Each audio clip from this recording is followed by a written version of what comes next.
မင်္ဂလာပါခင်ဗျာဒီနေ့မှာတော့ကျွန်တော်တို့ဒီ HANA ဘဏ်ကတ်ပေါ့နော်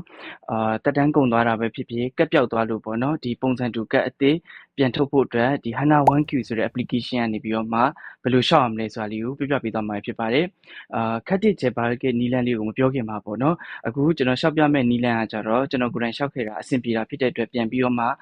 ဝေမျှပေးတာပဲဖြစ်ပါတယ်ပေါ့နော်ဒီနီလန်အတိုင်းရှောက်တဲ့အခါမှာအဆင်ပြေတဲ့သူလည်းရှိနိုင်တယ်လို့အဆင်မပြေတဲ့သူလည်းရှိနိုင်တယ်ပေါ့နော်ဒါကြောင့်မို့လို့အသေးစိတ်ကိုကျွန်တော် HANA ဘဏ်ရဲ့ call center ဖုန်းနံပါတ်ကိုဆက်သွယ်ပြီးတော့မှမေးမြန်းပြီးတော့မှရှောက်ထားတာကပို့ပြီးတော့မ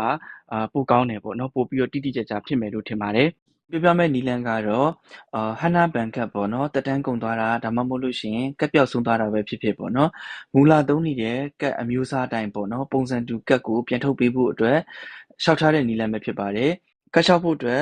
HANA 1Q ဆိုတဲ့ application လေးကိုဝင်လိုက်ပါမယ်နောက်တစ်ခုအရေးကြီးတာကတော့ကတ်မလျှောက်ခင်မှာပေါ့နော်ကိုယ့်ရဲ့အိမ်လိပ်စာကိုယ့်ရဲ့အလုပ်လိပ်စာမှန်ပြန်ပြီးတော့မှစစ်ဆေးပေးဖို့လိုအပ်ပါမယ်အဲ့တော့ကျွန်တော် menu ဆိုတာလေးတွေကိုနှိပ်လိုက်ပေါ့နော်ပြီးရနဲ့အပေါ်နားမှာ mine ဆိုတဲ့နေရာလေးကိုရှိရဲ mine ဆိုတဲ့နေရာလေးကိုနှိပ်လိုက်ပြီးတော့ခါကြတော့နယ်ကျုံးဖို့ပြုံးကြောင်းဆိုတဲ့နေရာလေးကိုဝင်လိုက်လို့ရှိရင်ကျွန်တော်တို့ရဲ့ဒီအချက်လက်တွေကြာလာလိမ့်မယ်ပေါ့နော်အဲ့ထဲမှာကိုယ့်ရဲ့ဖုန်းနံပါတ်မှန်နောက်ပြီးတော့ခါကြတော့ email မှန်ပေါ့နော်ပြီးလို့ရှိရင်ဂျာထက်ကျုံးဖို့ပေါ့နော်ဂျာထက်ကျုံးဖို့ဆိုတာကတော့ကိုယ့်ရဲ့အိမ်လိပ်စာပေါ့နော်မှန်နောက်တစ်ခုကကြတော့ဒီချမ်းကျုံးဖို့ဆိုတာကတော့ကိုယ့်ရဲ့အလုပ်လိပ်စာစက်ရုံလိပ်စာမှန်ပြန်ပြီးတော့စစ်ဆေးပေးဖို့လိုအပ်ပါမယ်တကယ်လို့လိပ်စာမှားနေရဆိုလို့ရှိရင်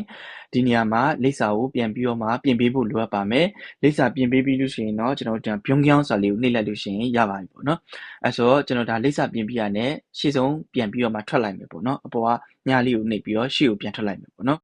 ပြီးရတဲ့ကျွန်တော်တို့ဒီအောက်က menu တွေကိုပဲပြန်ဝင်လိုက်မယ်ပေါ့နော်ပြီးရနဲ့ကျွန်တော်တို့ဒီနားမှာ cut it ဆိုတာလေးရှိရပေါ့နော်ဒီ cut it ဆိုတာလေးကိုနှိပ်လိုက်ပေါ့နော်နှိပ်လိုက်လို့ရှိရင်ကျွန်တော်တို့ဒီနားမှာနေ cut it ဆိုပြီးတော့မှရှိလိမ့်မယ်ပေါ့နော်နေ cut it ဆိုတာလေးကိုတစ်ချက်လောက်ဝင်လိုက်ပေါ့နော်ဝင်လိုက်လို့ရှိရင်ဒီလိုမျိုးပေါ်လာနိုင်မယ်ကိုယ့်ရဲ့အချက်လက်တွေပြောင်းတာရှိလားပေါ့နော်ညွန်ညောင်းဆိုင် option ဆိုတာလေးကိုနှိပ်လိုက်ပေါ့နော်ပြီးရနဲ့ကျွန်တော်တို့ရဲ့ကတ်တီပေါ်လာလိမ့်မယ်တကယ်လို့ HANA ဘဏ်ကတ်2ကတ်3ကတ်သုံးနေရဆိုလို့ရှိရင်လည်းဒီကိုယ့်ရဲ့ကတ်လေးပေါ်လာလိမ့်မယ်ပေါ့နော်အဲ့မှာကိုပြန်လျှောက်ရှင်တဲ့ကတ်ပေါ့နော်အောက်နားကိုဆွဲကြည့်လိုက်တာနဲ့ခတ်တီဂျေဘာလေးရှင်းချောင်းဆိုတာလေးရှိလိမ့်မယ်ပေါ့နော်အဲ့နေရာလေးကိုနှိပ်လိုက်ပေါ့နော်ကျွန်တော်ကကတ်2ကတ်3နေရာဖြစ်တဲ့အတွက်ဒီလိုမျိုးပေါ်တာပေါ့နော်တကယ်လို့တစ်ကတ်ပဲသုံးနေလို့ဆိုရင်တော့ဒီနေရာမှာတစ်ကတ်ပဲပေါ်နေလိမ့်မယ်ပေါ့နော်အဲ့တော့ကိုပြန်ရှောက်ရှင်တဲ့ပေါ့နော်ကိုပျောက်ဆုံးသွားတာဒါမှမဟုတ်လို့ရှိရင်တက်တန်းကုန်ကန်ဒီပေါ့နော်ကိုယ့်ရဲ့ကတ်ကိုရွေးချယ်ပြီးတော့ဒီညာဘက်မှာရှင်းချောင်းဆိုတာလေးရှိရပေါ့နော်အဲ့ဒါလေးကိုနှိပ်လိုက်မယ်ပေါ့နော်ဟုတ်ပြီးရနဲ့ကျွန်တော်တို့ဒီမှာdown ဆိုတာလေးကိုနှိပ်လိုက်ပေါ့နော်ဒီမှာ bargip စုစုလေးက2000ကျမယ်လို့ပြောရပေါ့နော်ပြီးရနဲ့ရှေ့မှာကျွန်တော်တို့ကအိမ်လိပ်စာစက်ရုံလိပ်စာတွေပြင်ခဲ့တာဖြစ်တဲ့အတွက်ဒီနေရာမှာကျွန်တော်တို့ကပြင်စရာမလိုဘူးပေါ့နော်တကယ်လို့ရှေ့မှာမပြင်ခဲ့ဘူးဆိုလို့ရှိရင်တော့ဒီနေရာမှာစုချောင်းဆိုတာလေးကိုနှိပ်ပြီးတော့ပြင်ပေးဖို့လိုအပ်ပါမယ်အဲ့တော့ကျွန်တော်ကဒီအိမ်လိပ်စာနဲ့လက်ခံမှာပေါ့နော်အဲ့ဒါမို့ကျွန်တော်ဒီမှာဂျာထက်ဆိုတာလေးကိုကျွန်တော်ရွေးလိုက်မယ်ပေါ့နော်ရွေးပြီးရနဲ့ကျွန်တော် down ဆိုတာလေးကိုနှိပ်လိုက်မယ်ပေါ့နော်ပြီးရနဲ့ဒီမှာဒီတိုင်းပဲ down မဲ့ထပ်ပြီးတော့နှိပ်လိုက်ပေါ့နော်ပြီးရနဲ့သူကဒီမှာခက်တဲ့ JavaScript အတွက်ကိုပေါ့နော်ကတ်အမျိုးအစားတွေပြီးတော့လိပ်စာလက်ခံမယ်အချက်လက်တွေပေါ်လာလိမ့်မယ်ကျွန်တော်အိမ်လိပ်စာတိုင်းလက်ခံမယ်လို့ကျွန်တော်ရွေးခဲ့လိုက်တယ်ပေါ့နော်ပြီးရနဲ့ကျွန်တော် down ဆိုပြီးနှိပ်လိုက်မှာပေါ့နော်ပြီးရနဲ့ down မဲ့ဆက်နှိပ်လိုက်ပေါ့နော်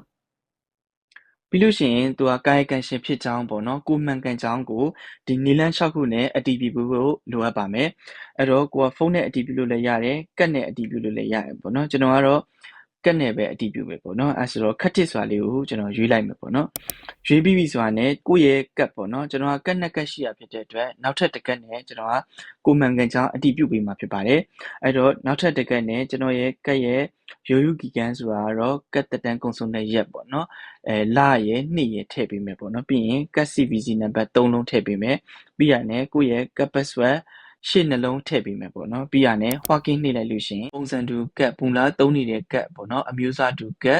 ်ပြန်လည်ထုတ်ပေးဖို့အတွက်ရှောက်ထားတဲ့နီလန်ပြီးသွားပါပြီကတ်လျှောက်ပြီးတော့မှ3ရက်လောက်နေတဲ့ချိန်မှာကျွန်တော်တို့ဒီမှာကတ်ပါဆယ်ပို့ဖို့အတွက်ပေါ့နော်ပါဆယ်ဒီနေ့ရောက်မယ်ဆိုတဲ့ဟာလေးကိုသူတို့ message ပို့ပေးရပေါ့နော်ကျွန်တော်ကတ်တော့ရောက်လာပြီပေါ့နော်ကျွန်တော်ရှောက်လိုက်တာ3ရက်အတွင်းကတ်ကရောက်လာပြီပေါ့နော်ဒါပေမဲ့ကတ်ကကျွန်တော်ရှောက်လိုက်တဲ့အချိန်တုန်းကကျွန်တော်အိမ်လိပ်စာအတိုင်း ပို့ပေးဖို့အတွက်ထည့်လိုက်တယ်ပေါ့နော်ဒါပေမဲ့ကတ်ရောက်လာတော့ခါကျတော့ကျွန်တော်ရဲ့အလုပ်လိပ်စာအတိုင်းရောက်လာရပေါ့နော်ဒါကဘာကြောင့်လဲဆိုလို့ရှိရင်ကျွန်တော် Creative Jailbreak လျှောက်တဲ့အချိန်မှာပေါ့နော်မူလကတ်အတိုင်းကျွန်တော်တို့ကပြန်ပြီးတော့ထုတ်ခိုင်းတာပေါ့နော်ဒါကြောင့်မလို့သူကဒီမူလကတ်လျှောက်ခဲ့တဲ့အချိန်တုန်းကကိုကအလုပ်လိပ်စာအတိုင်းလက်ခံခဲ့တာဖြစ်တဲ့အတွက်အခုပုံစံတူကတ်ထုတ်ပေးဖို့ကျွန်တော်တို့လျှောက်တဲ့အချိန်မှာလည်းဒီရုံလိပ်စာပေါ့နော်အလုပ်လိပ်စာအတိုင်းရောက်လာတာပဲဖြစ်ပါတယ်ဒီလျှောက်တဲ့အချိန်မှာဒီလိပ်စာအတိုင်းပြင်ခဲ့ပေမဲ့လည်းတကယ်ရောက်လာတာကတော့အလုပ်လိပ်စာကိုရောက်လာတယ်ပေါ့နော်ဒါပေမဲ့လည်းအဆင်ပြေရပေါ့ဘာမှတော့ထွေထူးပြဿနာတော့မရှိဘူးပေါ့နော်ဒါကြောင့်မလို့ကျွန်တော်တို့ကတ်လျှောက်တာမစခင်မှာအရင်ဆုံးဒီကိုယ့်ရဲ့အိမ်လိပ်စာဒါမှမဟုတ်လို့ရှိရင်ကိုယ့်ရဲ့အလုပ်လိပ်စာကိုပေါ့နော်နှစ်ခုတစ်လုံးပေါ့နော်ကြည့်ကြပြင်ပြီးတော့မှတာလျှင်လျှောက်တယ်ဆိုလို့ရှိရင်တော့အဆင်ပြေနိုင်တယ်ပေါ့နော်